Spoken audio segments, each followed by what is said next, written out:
Good morning students. बेटे last class में मैंने आपको बताया था हमारे अकाउंट्स के जो टाइप होते हैं वो टू होते हैं, पर्सनल अकाउंट्स और इम्पर्सनल अकाउंट। पर्सनल अकाउंट्स के अंदर मैंने आपको बताया था नेम वगैरह आते हैं फर्म के, इंडिविजुअल के, कंपनी के और इंस्टीट्यूशंस के। फिर मैंने बताया था कि पर्सनल अकाउंट के 3 पार्ट होते हैं, नेचुरल, आर्टिफिशियल और रिप्रेजेंटेटिव। नेचुरल में लिविंग पर्सनस के नेम जैसे डेटर, क्रेडिटर, कैपिटल लगाने वाले पर्सनस के नेम को काउंट करते हैं। और आर्टिफिशियल के अंदर इनका कोई फिजिकल एग्जिस्टेंस नहीं होता, यानी उनके नेम आते हैं जिनका नेम तो होता है लेकिन वो चल फिर नहीं सकते, लाइक बैंक, इंश्योरेंस कंपनी का नेम। और रिप्रेजेंटेटिव में ग्रुप्स के नेम आते हैं जैसे outstanding, accrued, prepaid, receive in advance. और इस अकाउंट का एक रूल होता है जो हमें जर्नल एंट्री में हेल्प करेगा, debit the receiver, credit the giver. यानी जो रिसीवर है आप उसे क्या करेंगे, डेबिट, और जो गिवर है उसे क्या करेंगे, क्रेडिट। आज हमारा टॉपिक है इम्पर्सनल अकाउंट। तो देखते हैं बेटे हम इम्पर्सनल अकाउंट को। बेटे इम्पर्सनल अकाउंट्स के भी 2 पार्ट हैं, रियल अकाउंट और नॉमिनल अकाउंट। रियल अकाउंट वो अकाउंट है जो एक्चुअल में हम अकाउंट बोलते हैं जिनको। तो रियल के भी बेटे 2 पार्ट हैं, टेंजिबल और इनटेंजिबल। अगर आपको याद हो तो आपने एसेट्स में इसे पढ़ा था, टेंजिबल एसेट्स और इनटेंजिबल एसेट्स। एक्चुअली में रियल अकाउंट के अंदर मेनली ये एसेट्स की काउंट होती हैं। टेंजिबल कौन सी होती हैं, जिन्हें आप देख सकते हैं, छू सकते हैं, महसूस कर सकते हैं। और इनटेंजिबल जिसे आप देख नहीं सकते, छू नहीं सकते, only you can feel it. तो टेंजिबल के एग्जांपल क्या हैं, cash, furniture, building, stock. Intangible के goodwill, patents, trademark, copyrights. Definition ये सब की मैं आपको डेफिनेशन चैप्टर में पढ़ा चुका हूँ। तो इस अकाउंट का रूल क्या होगा, रियल अकाउंट का। रियल अकाउंट का बेटे रूल होता है डेबिट, आप डेबिट करेंगे व्हाट कम्स इन, जो चीज़ आ रही है, व्हाट कम्स इन, जो चीज़ आ रही है, कम्स इन हो रही है। एंड क्रेडिट करेंगे what goes out, what goes out, जो चीज़ जा रही है आप उसे क्या करेंगे बेटे, क्रेडिट। डेबिट करने का मतलब क्या होगा कि आप उसके साथ डेबिट लिखेंगे, और क्रेडिट करने का मतलब क्या होगा कि आप क्रेडिट नहीं लिखेंगे, टू लिखेंगे उसके साथ।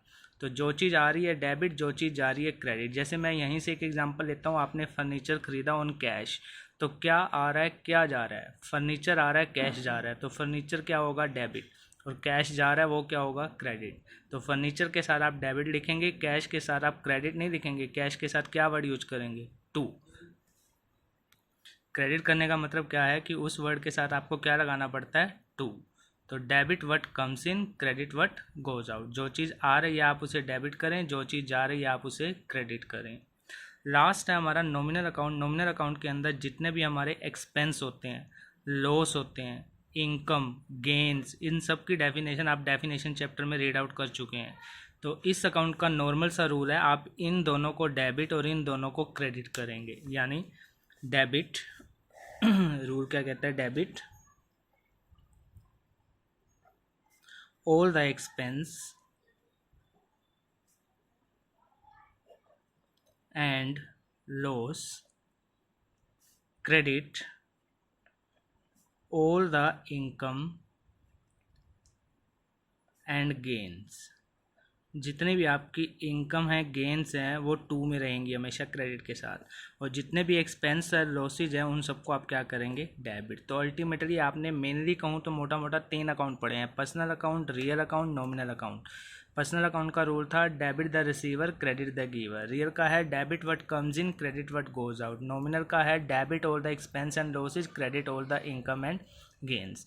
हमारा क्वेश्चन किस टाइप के बनेंगे, अभी के लिए आपको बस जस्ट छांटना है कि कौन सी आइटम पर्सनल है, रियल है या नॉमिनल है। जैसे आपको क्वेश्चन में दे देता है डेटर, तो डेटर आपका किस अकाउंट में आएगा बेटे, पर्सनल, रियल या नॉमिनल, तो पर्सनल अकाउंट के अंदर। तो आपको बस अकाउंट को छांटना है कि कौन सी अकाउंट पर्सनल नेचर का है, रियल नेचर का है या फिर नॉमिनल नेचर का है। बुक में से देखते हैं बेटे। मैंने आपको बुक में लगभग नॉमिनल अकाउंट्स तक समझा दिया है। इसके नीचे एक इम्पोर्टेंट नोट दिया हुआ है, when any word is added to a nominal account. कहते हैं नॉमिनल अकाउंट के साथ अगर कोई वर्ड प्रेफिक्स या सफिक्स आगे या पीछे ऐड हो जाए तो इट बिकम्स पर्सनल, तो वो पर्सनल अकाउंट का हो जाता है। जैसे आपके लिए नॉमिनल अकाउंट क्या है, सैलरी पे करना। सैलरी के आगे अगर आउटस्टैंडिंग लग जाए तो वो किस नेचर का हो जाएगा, पर्सनल का। इसने एग्जाम्पल लिए हैं, ये देखो, ये नॉमिनल नेचर के। Rent, salary, commission, interest. तो रेंट के आगे अगर आउटस्टैंडिंग लग जाता है तो वो क्या बन गया? पर्सनल। प्रीपेड लग जाता है तो क्या बन गया? पर्सनल। ऐसे सैलरी के आगे, ऐसे ही कमीशन के साथ, ऐसे इंटरेस्ट के साथ। तो अगर इनके साथ कुछ एडिटिंग हो जाती है तो वो नॉमिनल ना होकर किस नेचर का बन जाएगा? पर्सनल नेचर का। इलिस्ट्रेशन 1 देखते हैं बेटे। Classify the following accounts into personal, real और नॉमिनल। आपको छांटना है कि ये पर्सनल है, रियल है या नॉमिनल है। जैसे कैपिटल पर्सनल, ड्राइंग पर्सनल क्योंकि नेम होते हैं इन पर्सन के, कैश टेंजिबल में था इसलिए real, cash receive real, commission paid expense है नॉमिनल, कमीशन रिसीव इनकम है नॉमिनल, परचेज एक्सपेंस है नॉमिनल, सेल इनकम है नॉमिनल, फर्नीचर रियल, क्रेडिटर और डेटर कैश रियल है, बैंक अकाउंट आर्टिफिशियल पर्सन का नेम होता है तो that's why personal, bank overdraft personal, debtor name होते हैं personal, creditor personal, travelling expense expense लगा है तो nominal, goodwill real, patent real, salary nominal, salary के साथ अगर आउटस्टैंडिंग लग जाए तो पर्सनल, इंश्योरेंस नॉमिनल, इंश्योरेंस के साथ प्रीपेड लग गया तो पर्सनल, बैड डेब्ट्स लॉस हो गया नॉमिनल, बैड डेब्ट्स रिकवर्ड डूबे हुए पैसे मिल गए इनकम तो नॉमिनल। जस्ट आपको इस टाइप के क्वेश्चन इस चैप्टर में अभी रीड आउट करने हैं। इसके बाद आगे क्या दिया हुआ है? स्टेजेस और parts of double entry system. ये सेम वही है जो आपकी प्रोसेस थी, यानी पहले आप ओरिजिनल रिकॉर्ड रखते हो जर्नल एंट्री में, सब्सिडरी बुक्स में, फिर क्लासिफिकेशन करते हो लेजर बना के, और फिर आप उसका क्या करते हो बेटे? Summarization, trial balance, trading P&L बना के। तो इसको जस्ट रीड आउट करना है। एडवांटेज ऑफ डबल एंट्री कहता है बिल्कुल ये साइंटिफिक मेथड पे बना हुआ है, क्योंकि एक चीज़ डेबिट करते हो एक चीज़ क्रेडिट, पूरा बुक कीपिंग का एक सिस्टम है, तो एक साइंटिफिक मेथड है। Complete record of every transaction, each transaction का आपके पास कंप्लीट रिकॉर्ड्स रहता है। आपकी ऐसी कोई भी ट्रांजेक्शन नहीं होगी जो आपने अकाउंट में ना की हो। ट्रायल बैलेंस आप बनाओगे, ट्रायल बैलेंस बना के आप मैथमेटिकल एक्यूरेसी चेक कर सकते हो, arithmetical accuracy.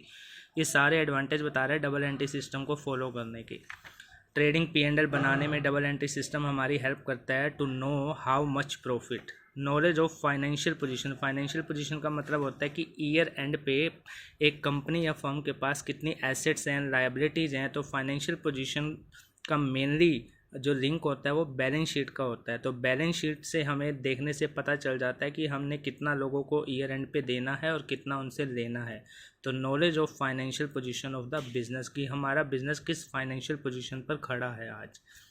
Knowledge of various information, कितना purchase, sale, closing stock, what ever, कितनी कितनी डिटेल का हमें पता चल जाता है।